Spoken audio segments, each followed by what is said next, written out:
알고 지혜를 얻어 내 마음을 바른 길로 인도할지니라. 술을 즐겨 하는 자들과 고기를 탐하는 자들과도 더불어 사귀지 말라. 술 취하고 음식을 탐하는 자는 가난하여질 것이요 잠자기를 즐겨 하는 자는 헤어진 옷을 입을 것임이니라. 너를 낳은 아비에게 청종하고 내 늙은 어미를 경히 여기지 말지니라. 진리를 사되 팔지는 말며 지혜와 훈계와 명철도 그리할지니라. 의인의 아비는 크게 즐거울 것이요 지혜로운 자식을 낳은 자는 그로 말미암아 즐거울 것이니라. 내 부모를 즐겁게 하며 너를 낳은 어미를 기쁘게 하라. 내 아들아, 내 마음을 내게 주며 내 눈으로 내 길을 즐거워할지어다. 전능하신 하나님, 이렇게 주님 앞에 나왔습니다. 주님의 넓은 긍휼, 주님의 그 사랑 의지하고 주님 앞에 나왔습니다. 하나님, 정말 우리의 약한 가운데서도 이렇게 나왔고 여러 가지로 살면서 넘어졌던 가운데서도 나왔습니다. 의심도 있었지만은 뿌리치고 보혈의 능력 힘입고 이렇게 주님 앞에 나왔습니다. 오늘 어버이 주일 이렇게 맞아서 우리 각자에게 부모님을 돌아보게 하시니 주님 감사합니다. 이 시간에 찬양을 통해서 참회의 눈물 주시고 봉어리 같은 우리의 입술에 기도의 영 물려 주시옵소서. 행여나 깔고 앉아있는 그런 저주가 있다면 오늘 끊어져 나가게 도와주시고 갖은 병만은 빠져나가는 역사가 있게 해 주옵소서. 바라고 원하는 우리의 기도의 제목들이 있습니다. 이 시간에 치유되고 해결되고 이루어지는 그런 놀라운 역사가 있게 해 주시옵소서. 오늘 예배를 통해 어버이를 향한 주님의 뜻을 알 수 있게 도와주시고 주님께서 베풀어 주시는 은혜를 경험하며 천국의 기쁨을 누리게 하여 주시옵소서. 마음에 가득한 의심을 깨우쳐 주시고 화평한 마음으로 주님 찬양하게 하시옵소서. 우리 주님 예수님의 이름으로 기도합니다. 아멘. 함께 찬양합시다.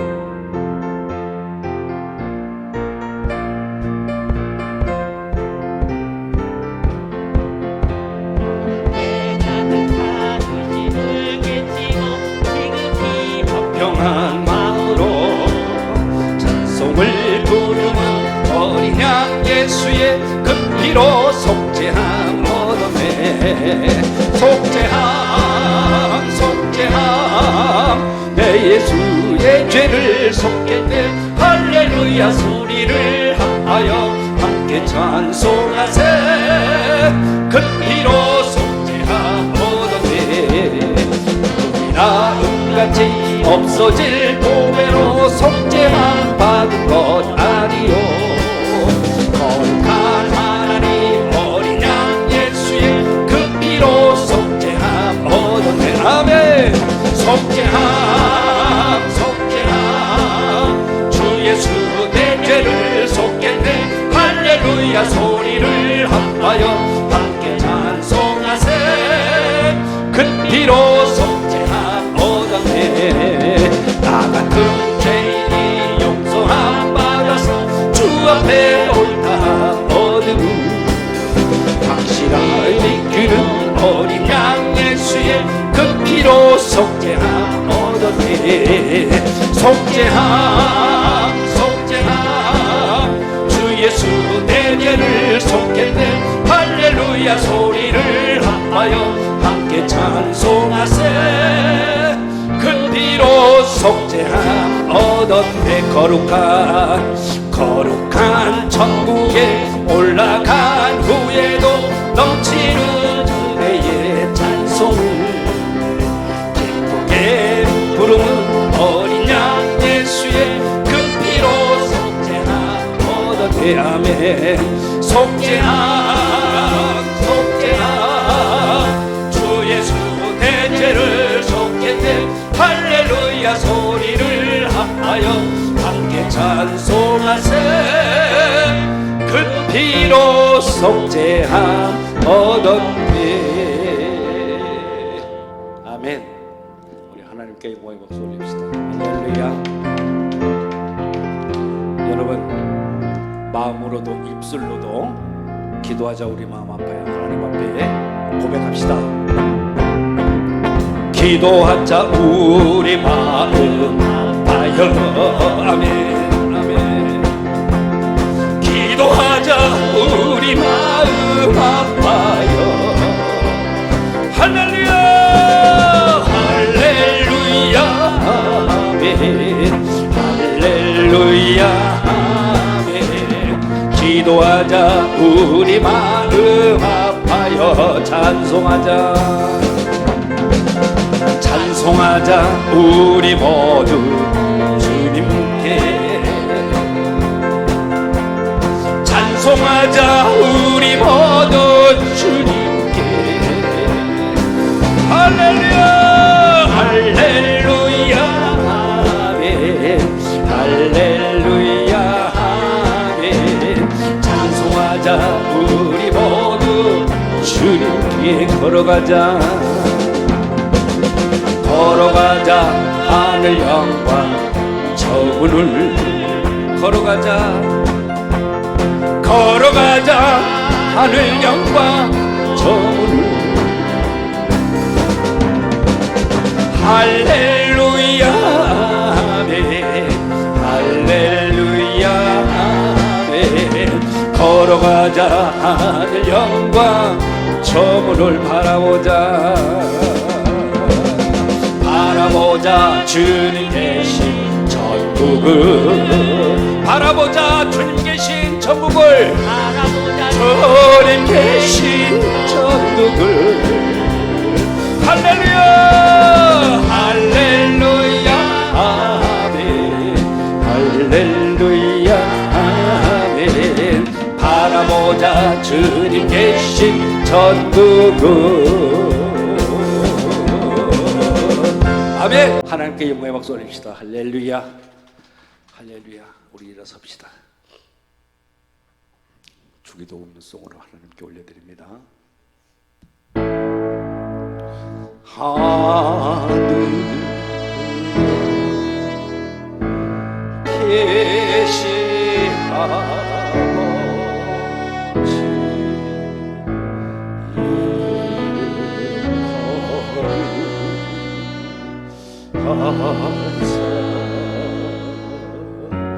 주님 나라 임하시고 뜻이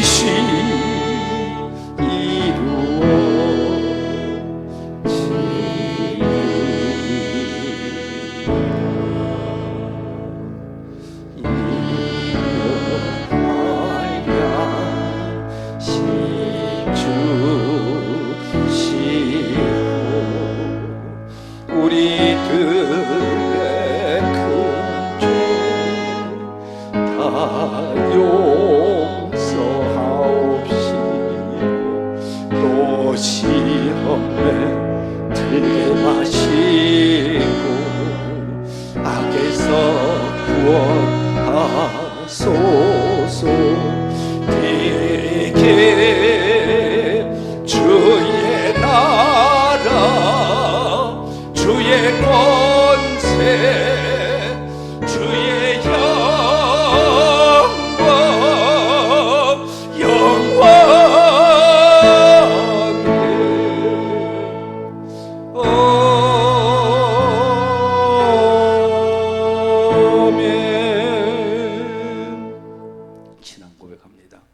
전능하사 천지를 만드신 하나님 아버지를 내가 믿사오며 그 외아들 우리 주 예수 그리스도를 믿사오니 이는 성령으로 잉태하사 동정녀 마리에게 나시고 본디오 빌라도에게 고난을 받으사 십자가에 못 박혀 죽으시고 장사한 지 사흘 만에 죽은 자 가운데서 다시 살아나시며 하늘에 오르사 전능하신 하나님 우편에 앉아 계시다가 저리로서 산자와 죽은 자를 심판하러 오시리라.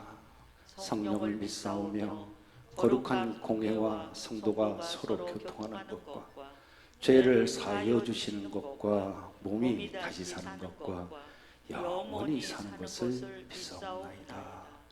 아멘. 성령님, 우리 손을 앞으로 냅시다. 성령님, 오늘 부족한 자녀들 왔습니다. 강하게 임하여 주시옵소서. 성령님, 이곳에 임하사 우리를 도와주소서. 잃어버린 것 회복시키시고 모자란 것 채워주소서. 성령님, 이곳에 임하사 우리를 만져주소서. 육신의 질병 치료하시고 죄에서 자유케 하소서. 성령님, 일하시옵소서. 우리를 다스리소서. 만지소서. 크신 능력 주소서. 성령님, 이곳에 임하소서. 성령님, 이곳에 임하소서. 아멘. 자리에 앉읍시다. 예배를 위해 이미숙 전도사님 기도해 주십니다. 소망이 되시고 빛이 되신 하나님 아버지, 오늘도 주일 성수할 수 있도록 생명과 건강을 허락하시고 예배를 통해 힘을 얻고 풍성한 은혜를 누리게 하시니 감사합니다.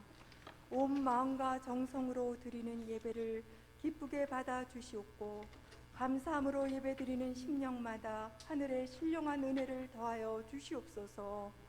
하나님 아버지, 가정의 달 5월을 허락하시고 오늘 특별히 어버이날을 맞이하여 어버이 은혜를 다시 한번 더 기리게 하여 주심에 감사드립니다. 하나님이 우리를 창조하여 주심과 더불어 육신의 부모님을 허락하셔서 저희들의 삶을 인도하여 주시니 감사합니다. 우리가 하나님의 은혜를 늘 생각하며 감사하듯 우리 부모님들께도 마음을 다하여 감사를 표현하기를 원합니다. 살아계신 부모님께 영원히 잘되는 복을 주셔서 남은 여생 하나님을 잘 섬기게 하시고 육신도 강건하여 하나님께 영광 돌리는 부모님이 되기를 소원합니다. 또한 부모된 성도들은 자녀들에게 좋은 믿음의 유산과 삶의 본을 보여주게 하옵소서. 모든 가정이 사랑이 충만한 가정이 되도록 은혜해 주시옵고 믿음 안에서 감사가 넘치며 하나님의 영광 나타내는 귀한 가정들로 세워주시고 하나님께서 우리에게 주신 말씀대로 부모를 공경하며 부부가 서로 사랑하며 자녀를 말씀으로 양육하며 살아가고 있는지 되돌아보며 회개하는 시간이 되게 하여 주시옵소서. 이 시간 교회를 위해 기도합니다. 말씀과 성령의 역사하심으로 영육간의 치유함을 받는 교회 되게 하시고 기적과 표적이 날마다 나타나는 교회 되게 하여 주시옵소서. 성도 간 서로 섬김의 본이 되어 기쁨과 행복함이 넘치는 교회 되게 하여 주시고 예배를 위하여 헌신하는 손길들을 위해 주님의 충만한 은혜를 부어 주시옵소서. 교회를 섬길 동역자들을 더욱 세워주시고 모든 필요를 풍성히 채워 주시옵소서. 앞으로 있을 목요 치유 집회에 주일 2부 예배를 통하여 고통 가운데 있는 환우들이 치유와 회복의 역사를 경험하게 하옵소서. 5월 22일에 있을 동수원병원교회 녹상교회 창립 예배를 잘 준비하게 하시고 하나님께만 영광 올려드리며 감사와 은혜가 넘치는 최고의 예배가 되게 하여 주시옵소서. 또한 5월 28일 정교인 야유회를 통하여 서로 간 돌봄과 섬김과 전도회장이 될 수 있도록 모든 가정을 주장하시고 크신 은혜를 주시옵소서. 이 시간 말씀 들고 단위에 서신 담임 목사님께 성령의 능력으로 붙들어 주시고 선포되는 말씀으로 인하여 우리의 영혼이 변화되고 영육간의 아픈 성도들에게 치료의 강선을 비춰주시고 건강함으로 하나님의 영광 보게 하여 주시옵소서. 참된 평안과 기쁨을 얻는 귀한 시간 되게 하여 주시옵소서. 영원한 생명 되신 예수님의 이름으로 기도드립니다. 아멘.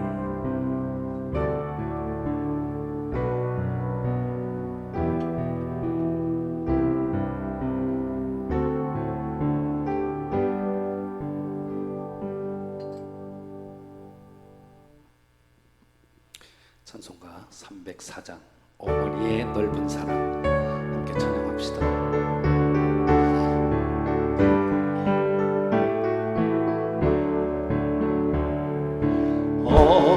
어머니의 넓은 사랑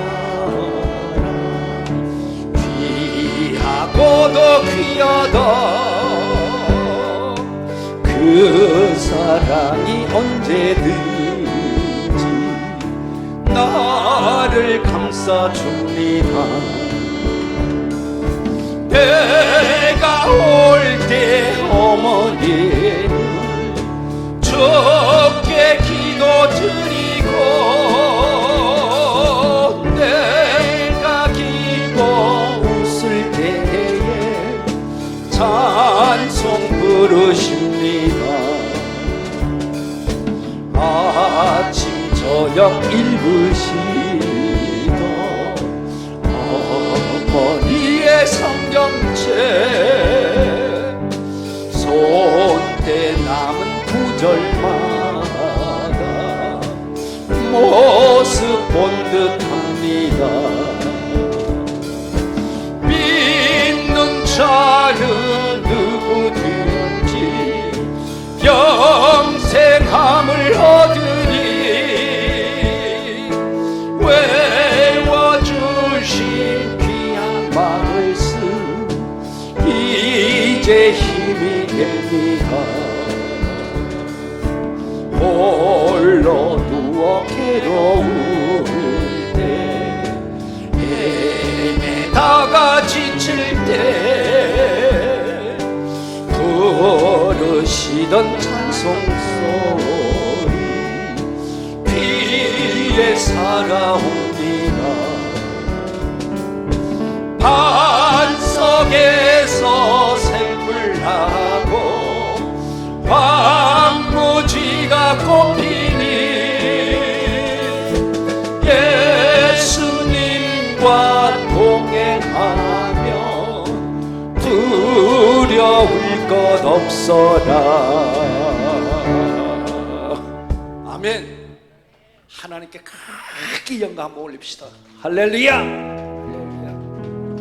우리 옆사람, 뒷사람, 앞사람 서로 인사합시다. 안녕하세요. 안녕하세요. 반갑습니다. 반갑습니다. 안녕하세요.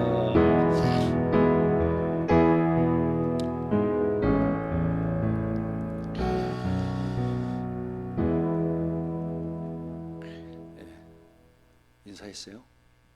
뭐라고 그래요? 반갑대요? 예, 반가우시겠죠.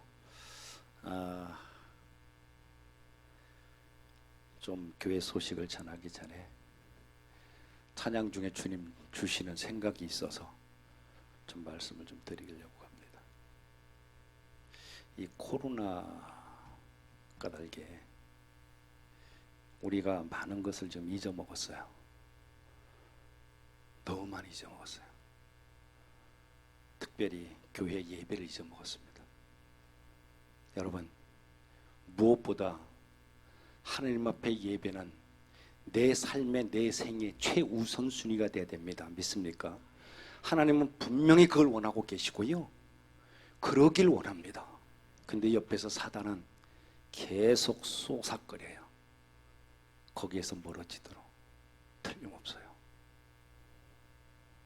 주일날 무슨 모임을 잡고 특별한 거 없을 때는 있을 때는 어쩔 수 없어요. 그러나 사람이 죽고 사는 생사가 아니면 주일날 믿는 자들은요 모임 같은 거 해서 예배 시간 그거 빼면 안 돼요.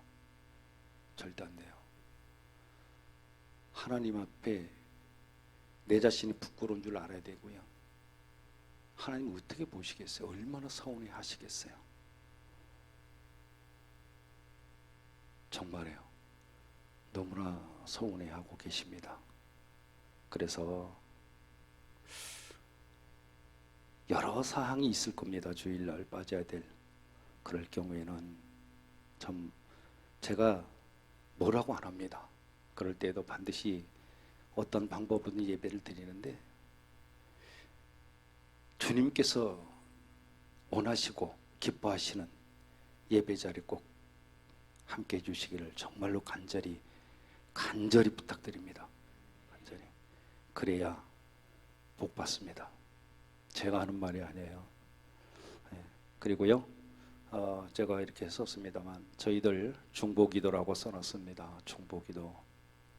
여러분들 믿는 자는요, 어느 자리든 어떤 시간대든 어떤 위치에 환경에 있든 기도를 해야 돼요.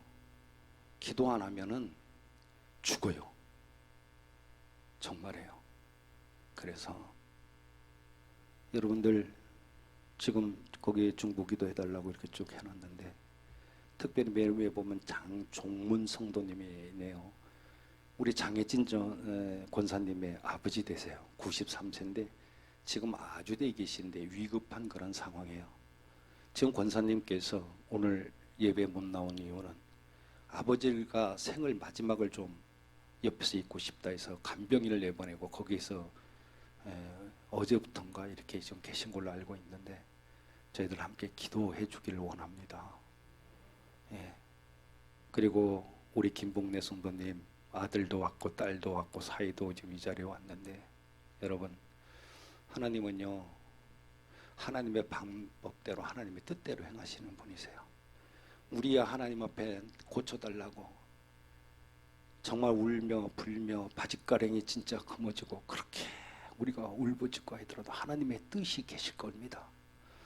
분명히 하나님의 뜻이 있어서 어저께 아들한테 내가 연락받기를 그동안에 말기암이었고 이 담낭 때문에 여러 가지 항암제를 쓰고 있는데도 그 어떠한 게 뭐가 나타나지 않았는데 아마 면역 항암제를 썼는데 이게 지금 반응이 나타나기 시작했다고 그렇게 연락을 받았어요. 물론 의사가 행하고 이렇게 하겠습니다만 제가요 여기 아들들이 있어서 하는 소리 아니에요.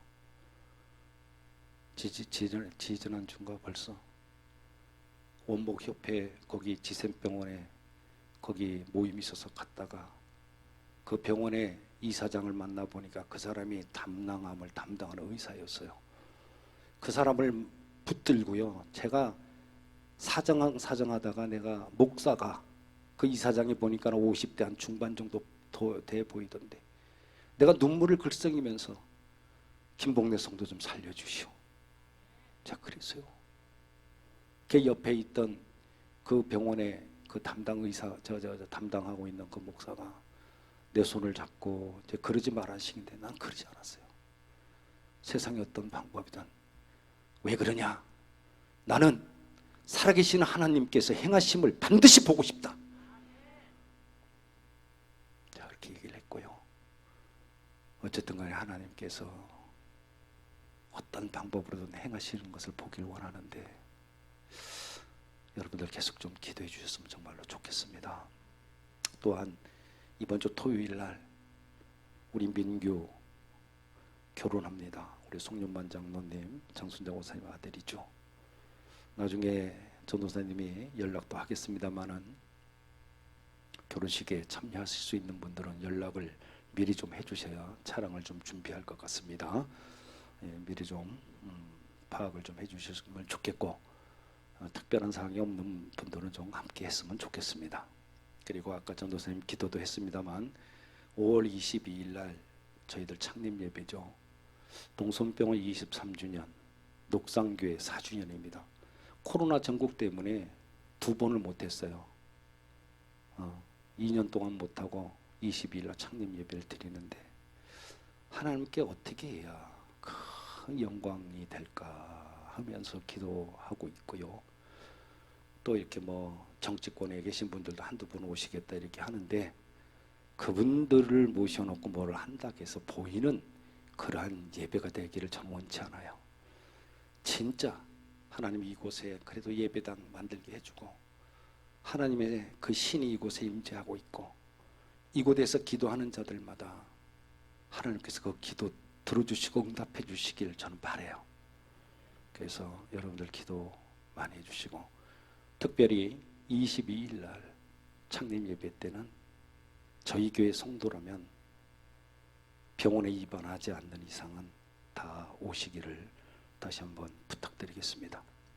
그리고 5월 28일 날 이제 다다음 주죠. 또 광고를 하겠습니다만 28일 날 토요일 날이에요. 처음으로 우리 교인들 모시고 멀리 갈 수는 없겠더라고요. 그래서 광교산에 지금 예약을 했습니다. 그래서 마당도 넓은 데가 있는데 거기서 좀 게임도 하고 뭐 좀 보물찾기 같은 것도 좀 하고 그죠?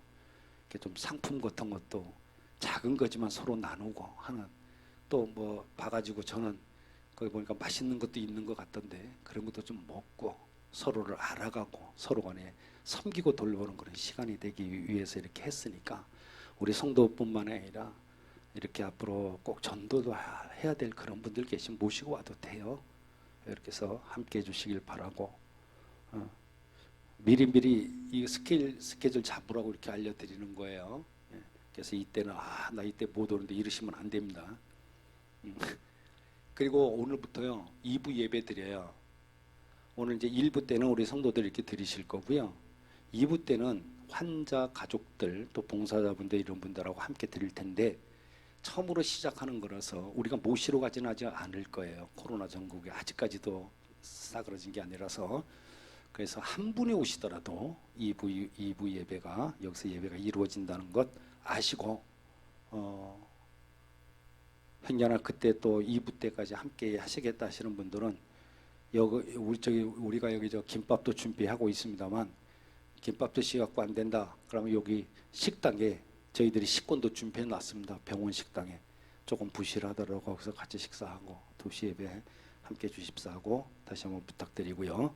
특별히 2부 예배가 시작이 됐기 때문에 주보에 이루어지는 순서자들은 잘 이거 확인해 주셨으면 좋겠습니다. 오늘 가정의 달이에요. 가정의 달에 오늘 어버이 주일이거든요. 그래서 제가 뭐 호불호가 있는데 이거 하나씩 준비했거든요. 이게 뭐냐 그러면 대나무로 만든 접시예요. 대나무 접시. 이걸 왜 준비했냐? 가정의 달에 오늘 특히 어버이 주일 이 접시에다가 맛있는 것 좀 깎고 담아서 살아계신 부모님들이 계시면은 그분들에게 대접하라고 이거 드리는 거예요. 아셨죠? 그렇게 하실 거죠? 그래 오늘 어르신 계신 분들 여기다 꼭 이렇게 해서 여기 보면은 뭐 성구가 이렇게 있어요. 뭐 여호와 라파 여호와 뭐 니시 뭐 이렇게 거기에 새겨져 있고요. 이뻐요. 그리고 대나무 접시니까 오래 사용하고 가벼울 겁니다. 자, 서로 간에 우리 환영하고 축복합시다. 축복합니다. 주님의 이름으로 축복합니다. 주님의 사랑으로 이곳에 모인 주의 거룩한 자녀에게 주님의 기쁨과 주님의 충만하게 넘치기를 할렐루야. 가되세요. 축복해요. 가되세요. 축복합니다. 축복합니다. 주님의 사랑. 옆 사람에게 손 좀 바짝 내밀고 가되세요. 아멘. 가되세요. 축복합니다. 축복합니다. 주님의 사랑으로 정말로 환영하고 축복합니다. 아멘. 이 시간에 우리 김선대 권사님 예물 위해서 기도해 주시겠습니다.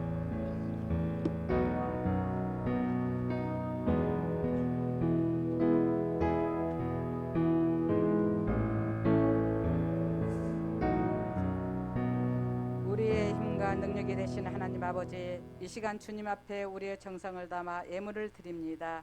기쁘게 받아 주옵소서. 주일의 헌금과 11조, 감사연금, 선교연금 등 각자의 형편과 처지에 따라 지원하는 마음으로 드리는 예물이오니 축복하여 주옵소서.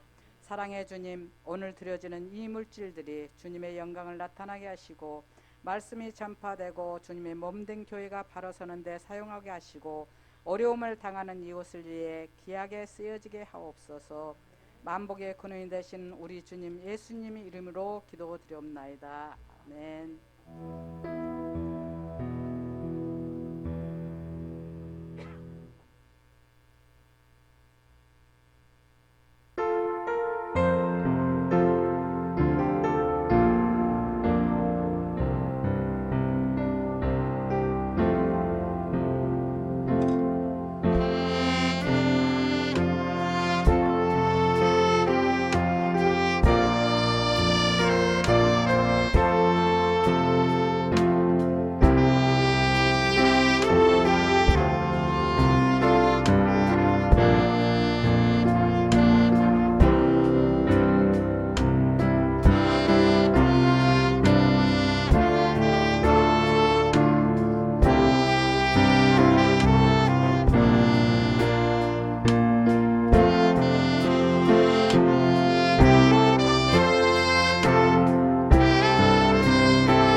오늘 주신 말씀 전하게 되는데, 진정 우리가 어버이를 생각하는 그 마음에 효를 다하는 그런 마음 하나님 편치 않게 하시고, 오늘 주신 주님의 이 말씀을 전함에 성령님께서 말씀하여 주시고 악한 것들 틈 못하게 역사해 주옵소서. 예수님의 이름으로 기도합니다. 할렐루야. 오늘 주일 예배 드리는 말씀은 방금 읽었던 이 본문을 근거로 해서 제목을 효도 효자죠. 효라고 이렇게 정하고 성령님의 인도하심으로 말씀을 전하도록 하겠습니다. 여러분, 우리나라 사람들이 생각하는 효락하는 이 개념이 있어요. 효에 대한 개념. 그것이 첫째로 보면 뭐냐 그러면 부모님을 장수하도록 모시는다는 그러한 개념입니다. 어떻게 해요? 장수하도록. 이유야 어쨌든 간에 사람이 죽고 사는 것이 자식에게 있겠습니까마는 부모가 일찍 세상을 떠나게 되면은 그거는 나 때문이라고 그렇게 생각을 했습니다. 그래서 자식은 결국 죄인이 되는 것이다 그렇게 생각을 하죠. 내가 아버지 어머니 잘못 모셨고 내가 그동안에 속 썩여 들었고 내가 호강 한번 제대로 못 해드렸고 나 때문에 돌아가셨다는 죄책감에 가슴을 치면서 울게 되는 것이 우리들이 아닌가 싶습니다. 그리고 상복이라고 하는 것이 있습니다. 상복. 이것은 부모님을 일찍 돌아가시게 한 불효한 그러한 죄인들이 입는 옷이 상복이다. 그렇게 우리는 믿어왔죠. 부모님을 오래 살도록 모셔야 효자라는 것인데 그 부모님이 일찍 돌아가셨다 그러면은 자녀는 용서할 수 없는 죄인이 되는 겁니다. 이것이 바로 한국 사람들이 생각하는 효의 개념입니다. 이해하십니까? 오늘 어버이 주일을 맞이해서 연로하신 그러한 부모님들이 계신 자녀들이라면 가정의 달에 깊이 한번 생각해 볼 것이 있습니다. 어떤 거냐 그러면은 사람이 죽고 사는 문제는 하나님의 손에 달렸어요. 그 수완이 다 해가지고 하나님의 부르면 가는 겁니다. 여러분들도 잘 아시는 분도 계시고 제가 이곳에서 한 두세 번 정도 이야기했습니다만 제가 사랑하고 그렇게 아끼던 그러한 동생 같은 목사 2명이 몇 년 됐죠 벌써? 5년. 네, 막 넘었네요. 주일날 예배를 설교를 하고 다른 데 가서 설교를 하려고 차를 타고 2명이 가다가 교통사고로 현장에서 즉사하고 말았습니다. 한 명은 아기가 2살이었고 또 하나 임신한 상태였고 산모가, 한 명은 애들이 중고등학교 둘 다 여자애들이었는데 그래갖고 돌아갔어요. 나이는 48인가 그때 돌아왔죠. 사람은 언제 하나님이 뜻 가운데 부를 줄 몰라요. 당시에 그 목사님 한 분의 그 어머님이 자기 울릉도가 고향인데 어머니가 아주대 장례식장에 들어오면서 그 영정 사진을 부여잡으면서 하는 말, 하나님 내 아들 이렇게 일찍 데려가려고 목사 세웠습니까? 하나님 살아계십니까? 그러면서 그 자리에서 까무러치고 기절하시고 이러는 거예요. 그러나 하나님의 때가 수완이 돼서 무슨 기쁜 뜻이 있어서 불러갔다고 저는 생각을 하죠. 여러분, 오늘 왜 이런 말씀을 드리느냐? 어버이 주일에 우리가 이 세상에서 수완을 다하고요, 세상을 떠나게 되는 내 부모, 또 내 형제, 내 남편, 내 아내, 그들이 세상을 떠났을 때 입히는 옷이 있는데 그거를 뭐라고 그러냐? 우리는 수의다 그렇게 얘기를 하죠. 생전에 수의를 준비하면은 부모님들이 아니면 자기 자신이 오래 산다는 그런 개념이 있었어요. 그래들 생각하고 미리 준비해 놓는 분들이 많았죠. 예, 그렇습니다만 돌아가시게 되면은 이분들에게 입혀드리는 이 수의가 여러분 생각해 봐야 돼요. 이거 정말 하나님께서 원하시는 건가? 하나님께서 기뻐 받으실 것인가를 생각해 보라는 것입니다. 현재도 여러분들의 가정에 만약에 장례가 발생하면은 가족들이 장례식장에서 가장 많이 선택하는 수위가 뭐다? 가보면은 삼배로 만든 그런 제품을 가장 많이 선택을 하고, 또한 장례식장에 비치되어 있는 것이 전부 삼배 종류입니다. 왜 그런가? 왜 그거를 선택하느냐?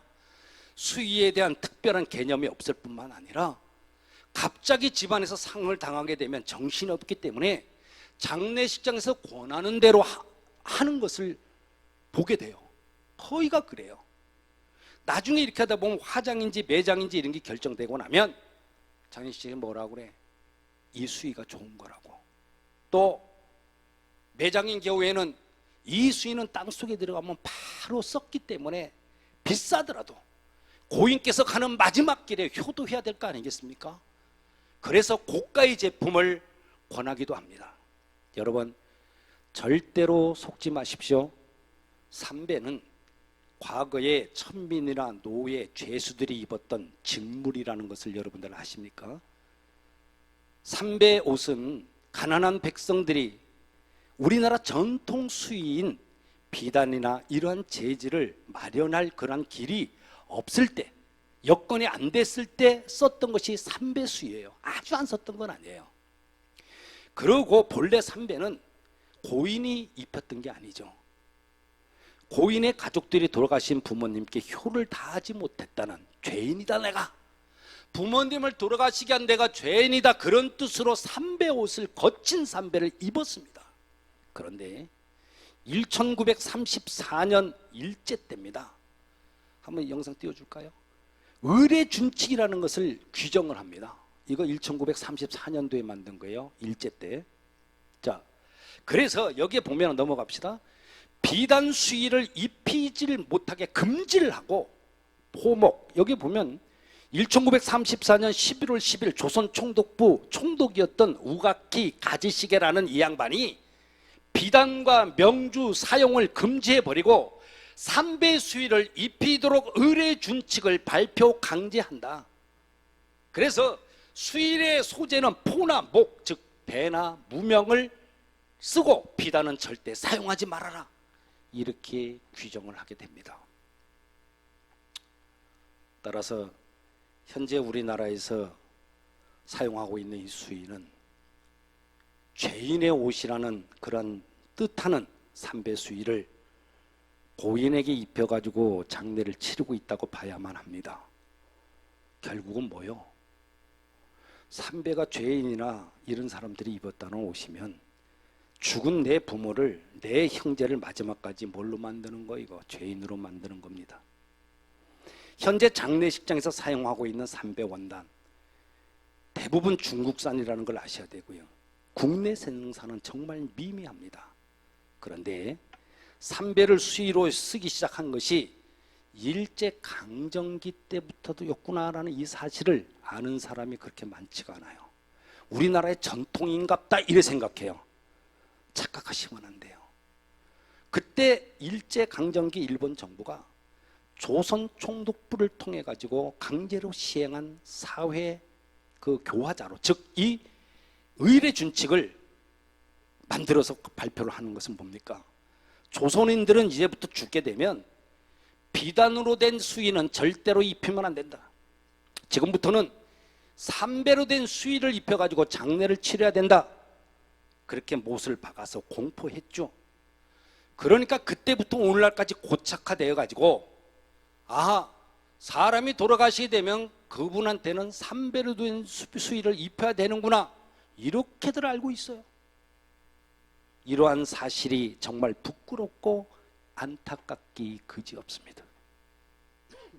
그러면 목사님, 그러면 삼배 수의 안 입히면 뭘 어떻게 해야 돼요? 뭘 입히란 말이오? 이렇게 반문할 수가 있습니다. 여러분, 성경도 우리 예수님 세마포로 쌌죠. 예? 그게 세마포가 현재로 따지면 비단 쪽에 속하는 그러한 수위입니다. 우리나라 전통에 따르면 수위가 원래 뭐를 입혔냐 그러면 여자인 경우 특별히 시집 올 때 그 어린 나이에 시집 올 때 입었던 홀레복, 또 그것이 없는 분들은 평상시 때 자기가 가장 좋아하는 그러한 옷을 입혀드렸습니다. 그렇기 때문에 오늘날 사는 우리는 고인께서 살아생전에 입으시던 한복, 또 아끼시던 옷으로 입혀드리는 것이 가장 좋고 성경적이라고 저는 생각을 합니다. 그동안에 제가 수백 번이나 돌아가신 분들을 염습을 직접 해드렸어요. 그때마다 저는 삼배 수의가 아닌 고인께서 생전에 입으시던 한복이나 옷을 갖고 오라고 해서 입혀드렸고 입관을 해드렸습니다. 여러분, 지금은 어버이 주일에 장례 얘기하자는 게 아니에요. 애가 타고 복장이 터져서 그럽니다. 지금 이 방송을 오늘 유튜브로 나갈 건데 전국에 계시는 목사들, 특히 목회자분들은 장래에 대한, 기독교 장래에 대한 정확한 인식을 알고 성도들의 가정에, 성도들이 장래가 발생했을 때 어떻게 해야 되는가 문제를 분명히 알고 넘어가셔야 된다 그 말이에요. 그냥 저 장례식에 있는 상조회사에서 오고 장례식장에서 직원들이 하자는 대로 따라가고, 사내라고 매장이라서 따라갔더니 직원이라는 사람이 나와가지고 이래라 저래라, 시신을 일로 옮겨라 저로 옮겨라, 그 꼴을 갖다 보고 있어요. 그러면서 와가지고 목사님 이제 예배 드리세요. 그럼 예배만 드리면 그냥 와. 그것이 기독교 장례요? 절대 아니에요. 저 이거 용납 못합니다. 여러분, 수입뿐만이 아니에요. 장례식장에서 사용되고 있는 흰 국화꽃, 이거 어디 가나 다 있어요. 이거요, 흰 국화꽃이라는 것은 일본의 황실을 상징하는 그러한 것이라는 것을 알고 있습니까? 이거요, 우리나라 장례 문화 다 일본에서 넘어온 거예요. 유가족들의 팔에 찬다는 완장, 일본 애들이 만들어 놓은 거예요. 당시에 그런 완장을 왜 찾냐? 그때 독립군들이 자꾸 장례식장으로 모여들거든. 그러니까 상주를 갖다가 표하기 위해서 완장을 채웠다고요. 그때부터 이루어진 거야. 앞에 리본 마찬가지입니다. 모두가 일제 잔재라는 것, 이 시간에 좀 알았으면 좋겠어요. 제가 이렇게 뉴스 같은 걸 보면서도 정말 안타까운 일은 뭐냐 그러면, 일제의 침략으로 위안부 피해 할머니들의 장례식이 이렇게 나오는 걸 보면, 장례식장의 전경을 볼 것 같으면은 전부 다 흰색 국화꽃으로 그 재단을 다 덮은 것을 보게 돼요. 정말 서글퍼요. 얼마나 안타까운지 몰라요.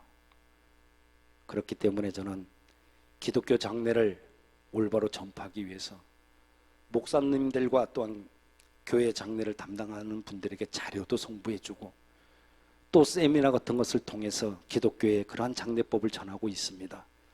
자, 장례 문화에 대해서는 차후에 자세하게 말씀드리도록 하겠고, 회에 대한 개념 두 번째는, 우리나라 사람들이 생각하는 회의 개념 두 번째는 부모님을 편하게 모셔야 된다. 부모님을 편하게 모셔야 된다는 그런 개념이 있습니다. 부모님들이 살아가면서 편하지를 못하면요, 이제는 연세가 들고 그러면 나중에는요, 자식들 눈치를 보게 된답니다. 자료에 의하면 자식들 앞에서 보여주고 싶지 않은 것, 또 하고 싶지 않은 말 세 마디가 있대요. 자식들 앞에서는 하고 싶지가 않대요. 뭐냐? 하나는 아무리 아파도 있잖아요, 자식 새끼 앞에서는 말하고 싶지 않대. 제발 안 아팠으면 좋겠는데 연세가 들어가면서 자꾸 아프거든요. 여기저기 아파요. 그러니 아프다고 자꾸 하면은 자식들이 걱정할까 봐 아프다고 말하는 것이 싫다는 거예요. 병 앞에요, 정말 10자식 효자 없어요. 병원에서도 보면은 장기간 병원에 입원하신 분들 가만히 보면, 처음에는 제 엄마 제 아버지 병원에 입원하면 아이고 엄마, 아버지, 난리를 때려. 이게 한 달가 두 달가 자꾸 세월이 가고 그러다 보면 지쳐. 끈을 놔. 그러면 그 어른들이 하는 말이 뭐냐? 빨리 죽어야 된다. 빨리 죽어야 된다. 그런 말 수없이 듣습니다. 이렇게 자식들이 걱정할까 봐 아프다고 말하기를 싫다는 거예요. 이것이 부모님의 마음입니다. 그리고 외롭다는 말을 하고 싶지가 않대요, 자식 앞에서. 그래서는 안 된다고 생각하는데 사실은 부모님들 외롭거든요. 자식이 아무리 많아도 외로운 건 외로운 거예요. 그러나 내가 외롭다고 하면 자식들이 뭔가 부모님이 외로운 것은 내가 잘못 모셔서 그런 것이 아니야. 그렇게 할까 봐 그 말을 하고 싶지가 않대요. 외로워도 외롭다고 못하는 게 부모의 마음이라는 겁니다. 저의 부모님, 처가 부모님 이미도 다 십수년째 돌아가셨지만 지금도 이렇게 5월 가정의 달이나 부모님 기일이 되면 그렇게 생각이 나요. 이제서 철이 들었나 봐요. 생각나는 거 가만히 돌아보면 내가 잘한 거는 한 번도 생각이 안 나. 부모한테 그 젊은 시절에 대들고 그냥 어긋나가고 못한 것만 그렇게 생각이 나서 때로는 마음이 참 많이 무겁고 그렇습니다. 또 한 가지, 마지막 한 가지는 배고프다는 말을 하고 싶지 않대요. 이게 뭔 말이냐? 현 시대에 이런 말이 정말 맞는 말이냐? 자식들하고 함께 사는 이 부모님들은요, 저녁이 되고 또 밤잠들이 없으시잖아요. 그럼 뭐라도 좀 출출할 때 좀 먹고 싶어도 혹시라도 자식들이 그러면은 귀찮게 생각을 할까봐 먹고 싶어도 배가 고파도 마음대로 할 수가 없답니다. 이 세 가지가 노부모들이 자식 앞에서 하고 싶지 않은 말이고 자식 앞에서 정말로 조심스러운 말이라고 그럽니다. 여러분, 이것이 부모님의 마음이에요. 이것을 헤아리지 못하고 부모님의 마음속에 불편함을 드리는 것이 뭐예요? 결국 불효라는 겁니다. 세 번째, 우리나라 효의 개념은 가문의 명예를 소중하게 여긴다는 겁니다. 효의 개념 중에 옛날에는 자식이 과거라도 이렇게 시험을 봐서 탁하니 시험에 합격하고 과거 급제를 하게 되면 그게 효자예요. 그런데 허구한 날 시험 보러 갔고 낙방이나 하고 하면 그거 불효자였어요. 그래서 오늘날에도 내 자식이 공부를 잘하고 내 자식이 무슨 좀 특기라도 있고 그러면 난리 아니에요. 그 부모들 그 자식 자랑하고 싶어가지고. 안 그래요? 괜히 이 새끼들 말만 나오면 그 얘기 다 안 들어. 내 새끼부터 빨리 얘기해야 돼. 내 아들, 딸, 내 손자부터 빨리 얘기해야 돼. 키가 애들보다 크니 뭐 우리 집사람도 그래. 애들이 태권도가 몇 달이니 뭐 네, 같은 그렇게 된다니까요. 난리요, 난리. 공부 잘한다고 무슨 상 받았다고 천재라고 영재가 태어났다고 목소리 높여서 자랑하는 것이 부모들 아닙니까? 이게 부모 입장에서 보면 효도라는 거예요. 효도. 사랑하는 여러분, 우리 부모님들은 보면 깊은 도덕성을 갖고 있어요. 저도 이렇게 부모님들 생각해 보면 맞다 그래. 뭐냐, 그분들이 잔소리가 많고 그분들이 간섭이 많은 이유는 그분들이 부모님들의 가슴 속에 서려 있는 뭔가 심리적인 이유 때문에 그러는 거예요. 나는 인생을 이렇게 살아왔거든. 근데 너는 그렇게 살면 안 돼. 나는 공부를 하지 못했다. 그러니까 너는 공부 열심히 해라. 나는 옛날에 배골던 시절에 많이 먹지 못했다. 근데 너는 성공해서 잘 먹고 잘 살아야 된다. 그러한 보상 심리가 부모들 마음에 있는 거예요. 그래서 잔소리도 많고 조금 더 지나칠 때도 있는 것이 사실이지만 이 마음속에 서려 있는 그 과거의 후회 때문에 나는 이랬다마는 너는 절대 그러지 마라 이렇게 말씀하시는 것이 뭐예요? 부모님의 마음이라는 거예요. 오늘 본문 22절을 보니까 우리는 부모의 그 존재 가치를 인정해 드려야 됨을 알 수 있어요. 부모들의 존재 가치 뭐라고 그래요? 낳은 아비에게 청종하고 내 늙은 어미를 경히 여기지 말지니라. 너를 낳은 아비에게 청종하고 내 늙은 어미를 경히 여기지 말지니라. 이 말씀은요, 부모의 존재 가치를 인정하라는 겁니다. 그분의 지혜, 그분의 경험, 그분의 사랑, 그 수많은 잔소리 속에서 그 속에는 중요한 그런 교훈이 담겨 있다는 것입니다. 그것을 인정하라는 겁니다. 또 24절, 25절은 이렇게 말씀해요. 의인의 아비는 크게 즐거울 것이요 지혜로운 자식을 낳는 자는 그로 말미암아 즐거울 것이니라. 내 부모를 즐겁게 하며 너를 낳은 어미를 기쁘게 하라. 이 말씀은 부모님들을 즐겁게 해드려라, 기쁘게 해드려라, 그러한 뜻이잖아요. 부모님들을 기쁘고 즐겁게 해드리는 것이 최고의 효도인 줄 믿습니다. 또한 26절 보니까 이렇게 기록하나요? 내 아들아, 내 마음을 내게 주며 내 눈으로 내 길을 즐거워할지어다. 부모님을 기쁘게 해드리는 길은 부모님이 살아온 그 인생길, 그분이 행하셨던 모든 선택, 그분의 철학, 그분의 이상, 그분이 살아온 모든 생을 자식된 내가 기뻐해야 된다는 거예요. 왜 우리 부모 저 땅으로 살았어? 이게 아니라 그분이 살아온 모든 철학을 내가 기뻐해야 된다는 거예요. 그 말씀이 이 말씀이에요. 부모님께서 내가 젊을 때 잘못 살았어. 내가 그때 이렇게 살아왔어야 되는데 내가 잘못 살았어. 그렇게 혹시라도 이야기한다 하실지라도 자식된 자는 안 해요. 어머님 아버지 정말 평생을 잘 살아오셨어요. 훌륭하게 사셨습니다. 이렇게 키워주셔서 감사합니다. 그렇게 말해주기를 바라고 있는 거예요. 자기 자식에게만큼은 부모님 훌륭하게 사셨습니다.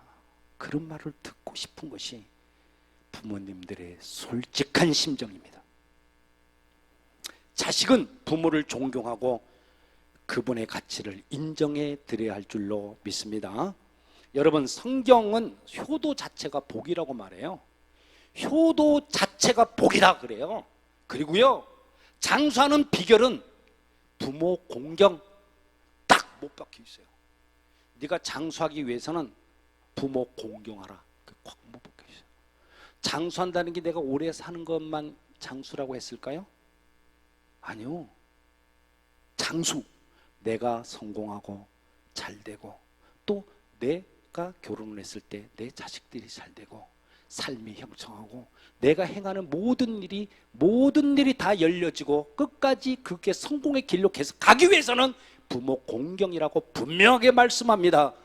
에베소서 6장 2, 3절을 보면 이렇게 기록해요. 내 아버지와 어머니를 공경하라.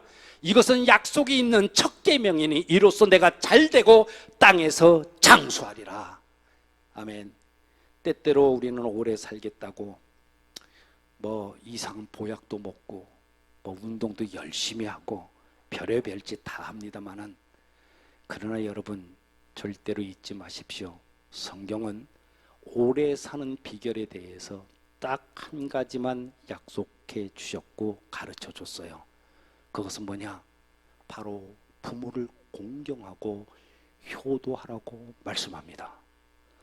여러분들 부모님들 박대하면서 오래 살길 바라지 마십시오. 그거는 비성경적입니다.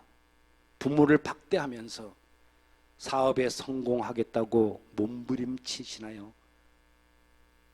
살아계신 부모님 마음 아프게 하고 슬프게 하면서 여러분들이 행하는 모든 일들이 잘 될 것이라고 기대하시나요?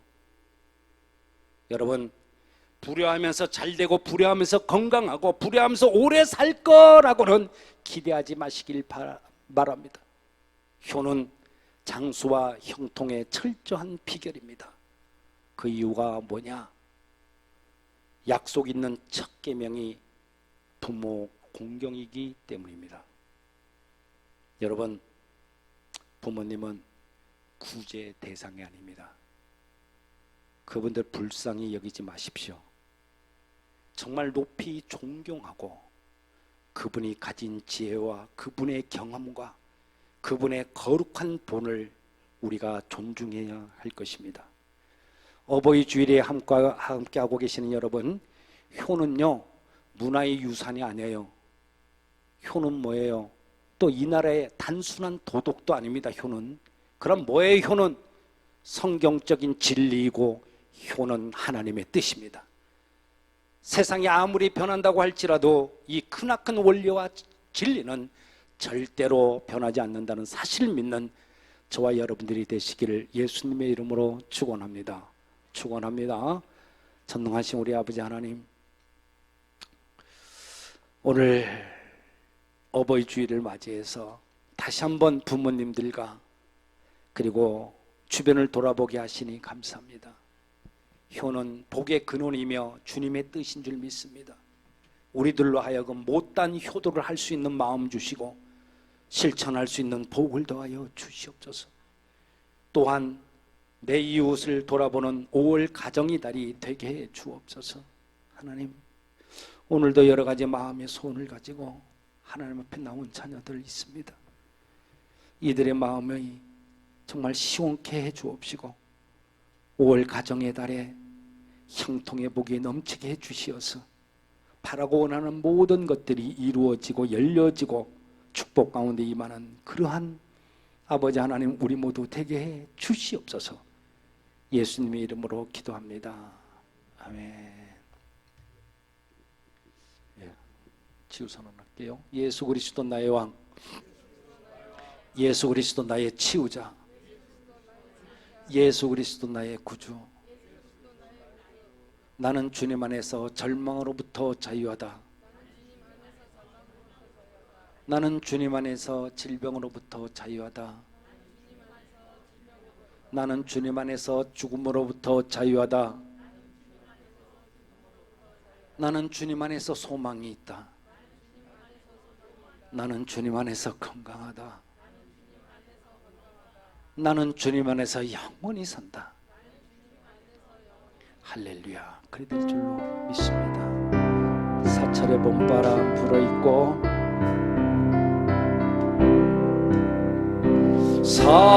사철의 봄바람 불어있고 하나님 아버지 모셨으니 믿음의 반석도 든든하다. 우리 집 즐거운 동산이라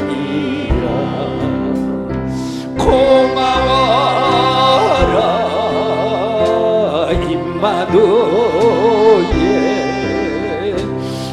예수만 섬기는 우리 집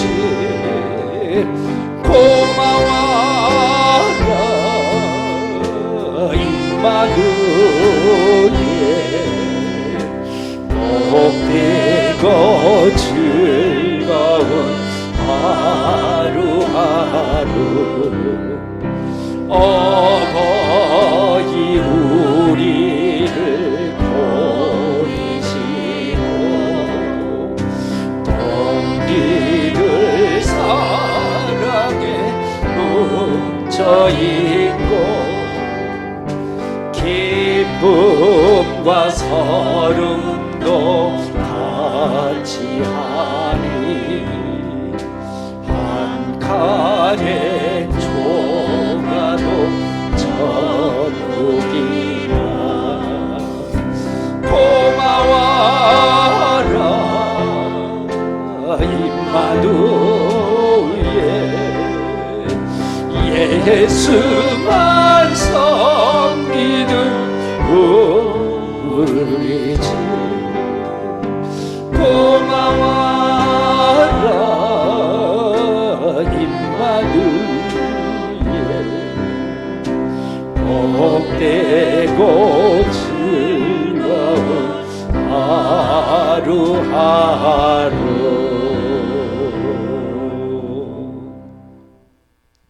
이제는 우리 주 예수 그리스도의 은혜와 하나님 아버지의 극진하신 사랑하심과 성령님의 내주 역사 인도 보호하심의 그 은혜가 어버이 주일을 맞이해서 부모님과 내 이웃들에게 효를 다하길 다짐하는 하나님의 사람들 위해 이들의 가정과 자녀들 위해 행하는 모든 일들 위해 이제로부터 영원까지 함께 하시기를 간절히 축원하옵나이다.